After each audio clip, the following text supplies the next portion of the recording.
عايزين تجهيزات العيد، تجهيزات العيد، وده اكتر فيديو بجد انا متحمسه له. رمضان عدى بسرعه بس العيد جاي، كل سنه وانتم طيبين. تنبيه الماسكات ديت احنا هنعملها مره قبل العيد بحوالي 3 ايام ومره كمان في العيد علشان نلاقي نتيجه يعني يوم وقفه العيد علشان نلاقي نتيجه. فالنهارده هنقول لكم الماسكات اللي احنا بنعملها لبشرتنا ولجسمنا، يعني هنوريكم الروتين كامل، وانتوا كمان ابتدوا من دلوقتي واعملوا كمان ليله الوقفه علشان تلاقوا نتيجه. احنا لابسين اسود علشان لو حاجه وقعت على هدومنا ما تبانش، وعلشان الماسكات والحاجات ووشنا هو اللي يبان، عشان وشنا هو اللي يتبرز في الكاميرا، لان لو لبسنا الوان هتركزوا في اللبس مش في وشنا، واحنا عايزينكم تركزوا في وشنا. فيلا بينا. يلا. اول حاجه هنمسح وشنا بمثلر ووتر، دي معموله في البيت، عباره عن مياه مقطره وعليها غسول ومرطب وميه ورد، ودي علشان نزيل اي اتربه او بواقي ميك اب من قبل كده علشان نبتدي السكين كير على نظافه. وبعد كده بقى بنستخدم السكراب، ده السكراب الجاهز، وممكن برضو تعملوا السكراب في البيت بسكر وزيت جوز هند وعسل. وبعد كده بقى بنسكراب وشنا.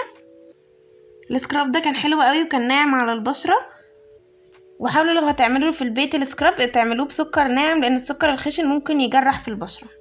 وبعد كده بقى غسلنا وشنا، احنا مش بنسيبه، بنفرك بيه وبنغسله على طول. بعد كده بقى بنمسح وشنا بمناديل، طبعا مش بنقعد نشد في الوش، احنا بنمسح بس يعني كده بطريقه طبطبه كده على الوش. ماشي، دلوقتي بقى هنعمل الماسك اللي هيخلينا نشيل اي طبقه جلد ميت على البشره، وكمان بيدي تفتيح، عباره عن صفار البيض وبياض البيض. اركنوه دلوقتي ما ترموهوش.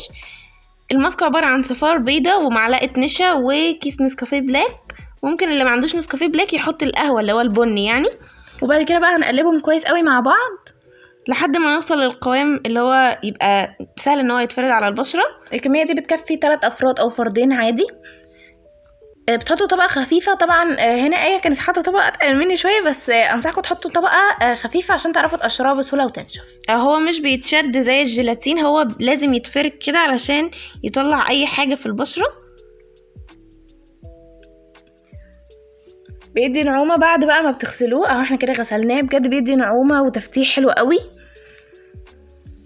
وبعد كده بقى ببياض البيض هنحطه على المناخير، بيشيل البثور السوداء والبيضة وبيشيل اي حاجة على المناخير والدهون وكل الحاجات دي. بنحط طبقة من بياض البيض وعليها طبقة من المناديل، وبنعيد الخطوة دي تقريبا 2 أو 3 على حسب سمك المناديل. وبعد كده بقى بنشيله لما ينشف طبعا خالص. ماسك البيض بالنسكافيه كان طاغي شويه على الريحه بتاعه البيض، انما بياض البيض كان ريحته صعبه شويه، فهنغسل وشنا بالغسول كويس جدا جدا.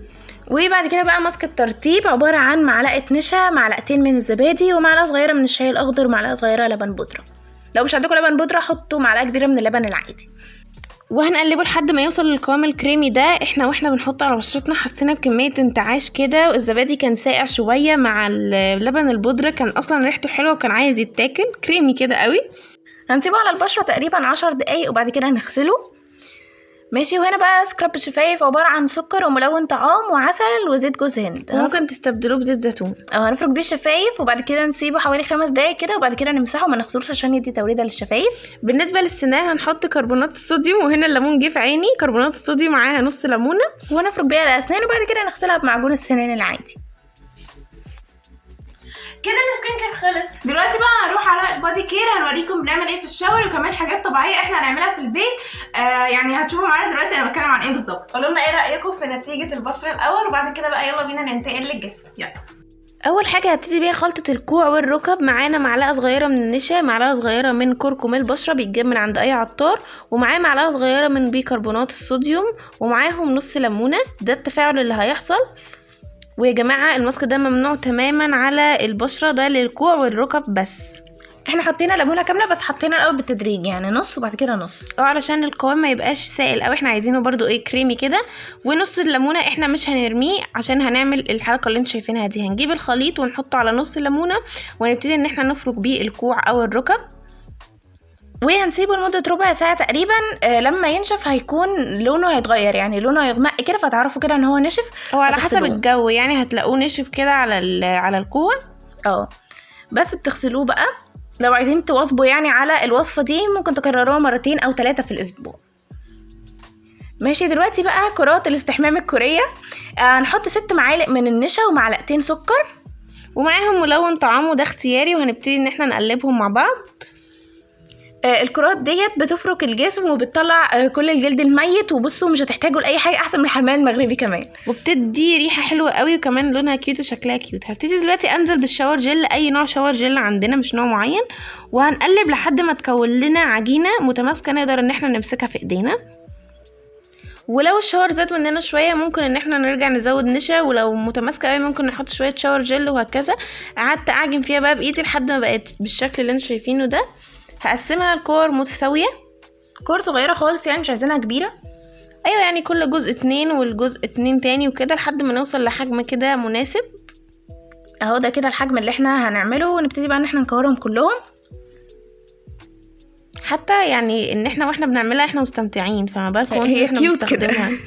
هي استخدامها برضو لذيذ قوي. ماشي دلوقتي بقى هنبتدي احنا ده اسمه بيض وبقسماط الخلطه بتاعتنا. معانا سكر خشن، الوصفه يا جماعه لازم تستخدم فيها سكر خشن، ولو مفيش عادي خالص ممكن سكر عادي. ومعاه معلقه جوز هند عشان تدي ريحه، وطبق شاور جل. هنجيب الكوره نحطها في الشاور جل وبعدين نغطيها بالسكر وجوز الهند. انا حاسه ان انا كنت عايزه اكلها في الوقت ده. والله بجد.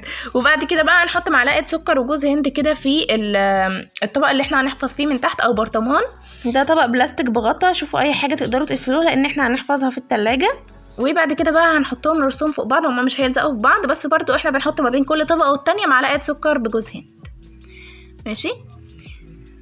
بس انا بقى نعمل الكميه كده كلها، وبجد عمايلها ممتعه واستخدامها ممتع كده جدا، يعني تحسوا ان انتوا حاجه جديده. ده كده شكلها بعد ما خلصت بنسيبها في التلاجة بقى، وبنستخدمها عادي كل ما نيجي ناخد شاور. بس لو بناخد شاور كل يوم اكيد مش كل يوم، يعني نخليها مرة كده في الاسبوع. ماشي. وبعد كده بقى بنفرك بيها الايد والجسم كله عامه يعني، بس احنا بنوريكم ازاي بتستخدموها. بصوا بتسيب نعومه حلوه قوي وريحه كمان حلوه. طبعا هي كانت ساقعه شويه، فانتوا تبقوا طلعوها شويه يعني قبل ما تستخدموها، طلعوها شويه من التلاجة. هتلاقوها بقى ان هي ابتدت كده ايه تبقى بترغي.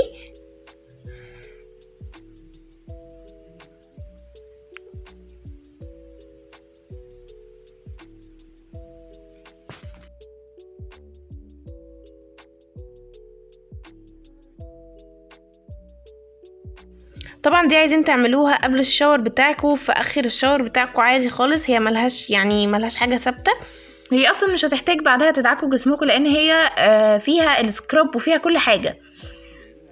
فانا دلوقتي ابتديت ان انا انزل بقيه العجينه من على الجسم، وبعدين بقى هجيب الليفه اللي هي بتزيل الجلد الميت وحطيت عليها شويه شاور جل تاني، وببتدي بقى ان انا افرك بيها جسمي كويس.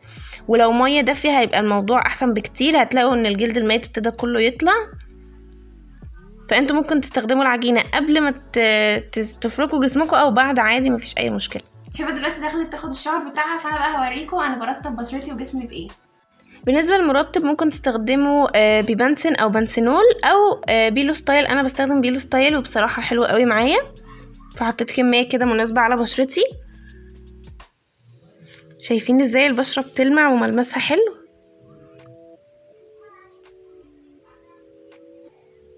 ودلوقتي هرطب شفايفي بلونة مويسترايزر، دي من احسن الحاجات اللي انتوا ممكن تستخدموها وسعرها كمان حلو. ممكن تستخدموا فازلين كمان.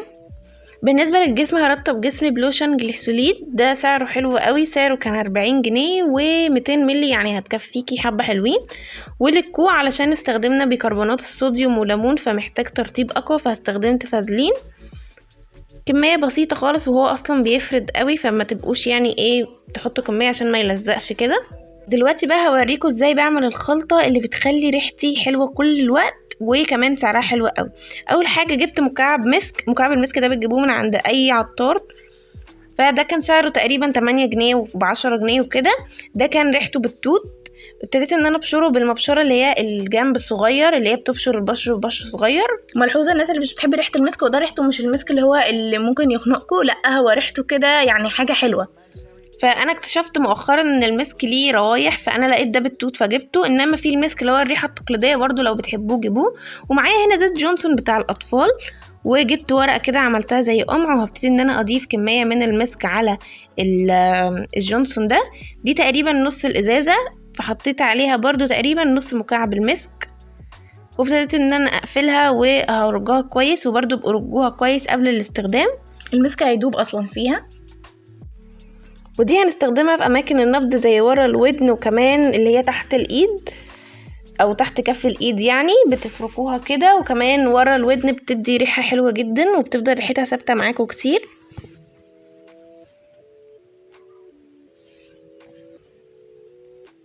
دلوقتي بقى الخلطة اللي بدل الديودرنت عبارة عن بودرة أطفال وشبة مطحونة وقرنفل برضو مطحون وعليها شوية نشا. الخلطة دي بصوا هتغنيكم عن أي مزيل عرق. وبعد كده حطيت بقى بادي سبلاش وكده الروتين بتاعنا خلص. بس باي.